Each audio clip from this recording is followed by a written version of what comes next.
Olá pessoal, vamos continuar a leitura de Fedro, de Platão. Parei num momento em que Fedro e Sócrates discutem e vão começar a analisar os discursos que foram realizados até agora. Sócrates falava sobre a questão da ilusão, dizendo o seguinte: olha, quando uma coisa se parece com outra, quando não é bem diferente, é mais fácil nos iludirmos. É preciso conhecer o objeto que está sendo analisado para que a gente não possa ser iludido. E aí eu quero colocar aqui uma reflexão rápida antes de começar. O livro que é a seguinte: conhecemos a nós mesmos? Por isso a famosa conhece-te a ti mesmo, né? E conhecerá inclusive todo o universo. Precisamos conhecer a nós mesmos profundamente, porque inclusive isso que ele fala se trata de nós, no sentido de que se a gente não tem essa profundidade, não vai buscar, é muito fácil se enganar. Não temos aí a nossa razão no comando. Muitas vezes somos tomados, por exemplo, pelas grandes emoções, que podem ser inclusive vistas de uma certa maneira através da ideia do cocheiro e dos seus cavalos, aquele que desobedece por completo, que vai atrás dos seus desejos, ou aquele outro que é extremamente obediente, talvez por medo inclusive. Vamos continuar então, vou parar de onde eu de onde eu parei. Então eu parei quando dizia o seguinte, Sócrates, é uma verdadeira sorte que ambos os discursos se encontrem. Em ambos os discursos se encontra um exemplo segundo o qual quem possui a verdade pode iludir facilmente os seus ouvintes.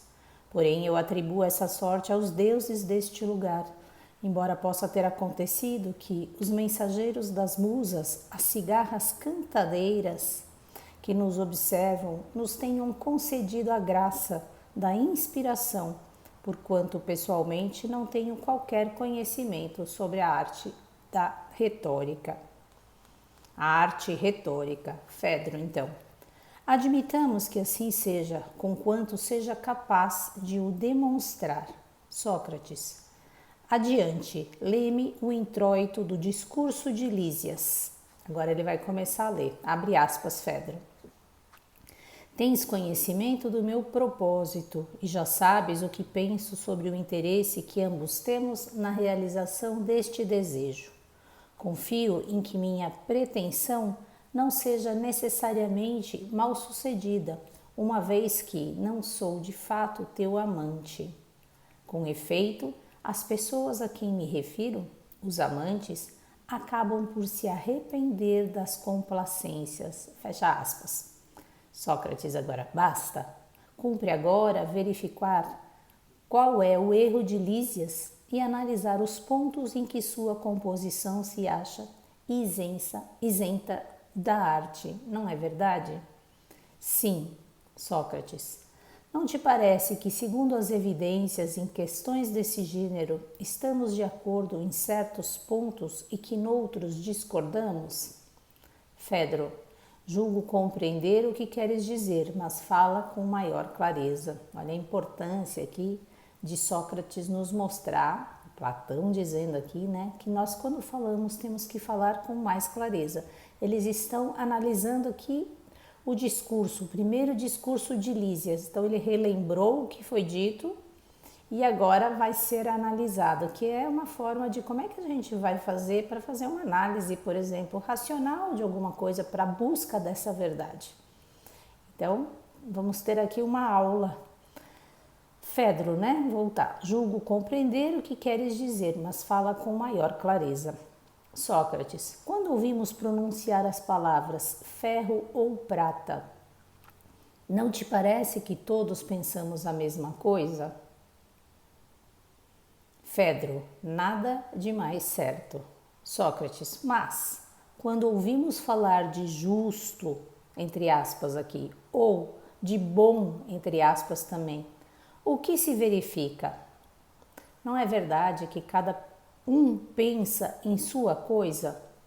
Não discordamos uns dos outros, chegando mesmo a discordarmos de nós próprios? Fedro, sem dúvida, muito. Sócrates, nesse caso, em alguns assuntos concordamos e noutros discordamos.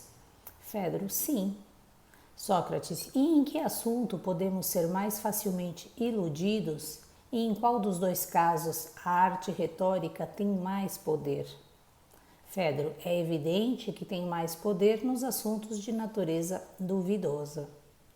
Sócrates, em vista disso, quem pretenda dedicar-se à arte retórica deve ter começado por distinguir esses dois gêneros de assuntos, caracterizando cada um deles, e seguidamente saber em que casos o povo tem dúvidas e em que casos a dúvida não é possível. Fedro, quem conseguisse atingir esse conhecimento seria certamente muito hábil. Vamos continuar. Seria facilmente muito hábil. Voltar aqui. Eu estava olhando uma nota de rodapé que diz o seguinte, né? Acho que é importante. Quando ele fala sobre o Sócrates, né? Quando ouvimos falar de justo ou de bom, né? E tem uma nota de rodapé que diz o seguinte: para prestar atenção na clara distinção das categorias do que é o real e o ideal, porque Platão ele vai transitar, né, do particular para o geral, de acordo com o que ele vai falando aqui. Então vamos voltar aqui. Então ele disse, né? Pois, né, o Fedro, vou voltar. Quem conseguisse atingir esse conhecimento seria certamente muito hábil. Sócrates, por isso mesmo, nunca teria dúvidas. Pois, por isso mesmo, nunca teria dúvidas. Conhecia sempre a qual dos dois gêneros pertence o assunto sobre o que intenta discorrer. Fedro, sem dúvida. Sócrates, que diremos de Eros? Achas que é um assunto que pertence ao gênero dos contestáveis ou incontestáveis, né? Lembrando Eros ligado ao amor, né? Fedro, é evidente que pertence ao gênero de assuntos suscetíveis de contestação. Ou estás persuadido de que Eros te permitiria dizer dele o que há pouco afirmaste, dizendo primeiro que constitui uma desgraça para o amado e depois que era o maior dos bens? Sócrates, exprimiste muito bem. Lembrar, essa é uma edição portuguesa, tá? De Portugal esse livro. Primeira edição, inclusive, da tradução aqui desse livro do Platão. Sócrates, exprimiste muito bem, mas diz-me ainda uma coisa, a qual esqueci devido ao meu entusiasmo. Dei alguma definição de amor no começo do meu discurso? Fedro, sim, por Zeus, uma definição rigorosa. Sócrates, piedade, as ninfas de Aquelô e o Pã de Hermes devem ser muito superiores a Lísias, filho de Céfalo no tocante à arte da eloquência. Não estarei porventura enganado? Não nos deu Lísia, no começo do seu discurso, uma definição de Eros? Acaso ordenou ele o seu discurso em face dessa definição? Importa-se de repetir a leitura do introito, ou seja, né, aqui rapidamente. Quando Lísias começou o discurso pro Fedro, que é o que está sendo analisado agora, ele já começa dizendo, né, olha, Fedro, você sabe do meu conhecimento, ou seja, ele queria que o Fedro se entregasse a ele, sabia que o Fedro não gostava dele, e aí ele vai dizer que é melhor se entregar quando você não está amando do que quando você está, e vai justificar isso. E aí ele começou, né, dizendo isso.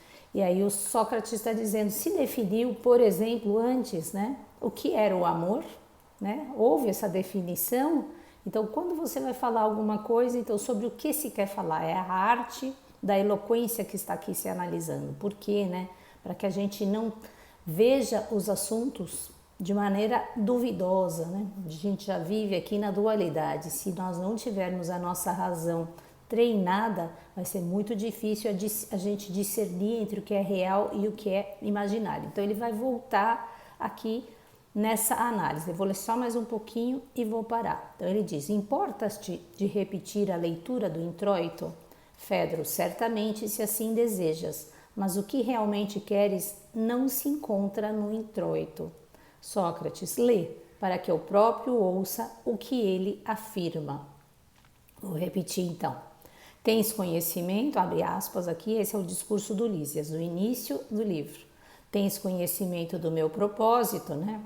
E já sabes o que penso sobre o interesse que ambos temos na realização deste desejo. Confio em que a minha pretensão não seja necessariamente mal sucedida, uma vez que não sou de fato teu amante. Com efeito, as pessoas a quem me refiro, os amantes, acabam sempre por se arrepender das complacências que manifestam logo que hão saciado o seu desejo.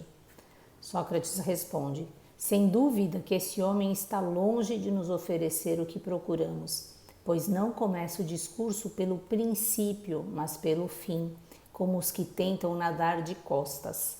Começa pelo que o amante poderia dizer ao amado, uma vez o amor extinto, não é, Fedro? Tá claro, né? Então continuamos amanhã, se Deus quiser. Espero que vocês estejam gostando. Faz um comentário, me escreve, pode ser no aberto, no reservado. Recomenda para os amigos, se você acha aí que vai ser bom para alguém começar a ler também essas obras. Envia, recomenda. E é isso, até amanhã, pessoal, se Deus quiser. Bye, bye.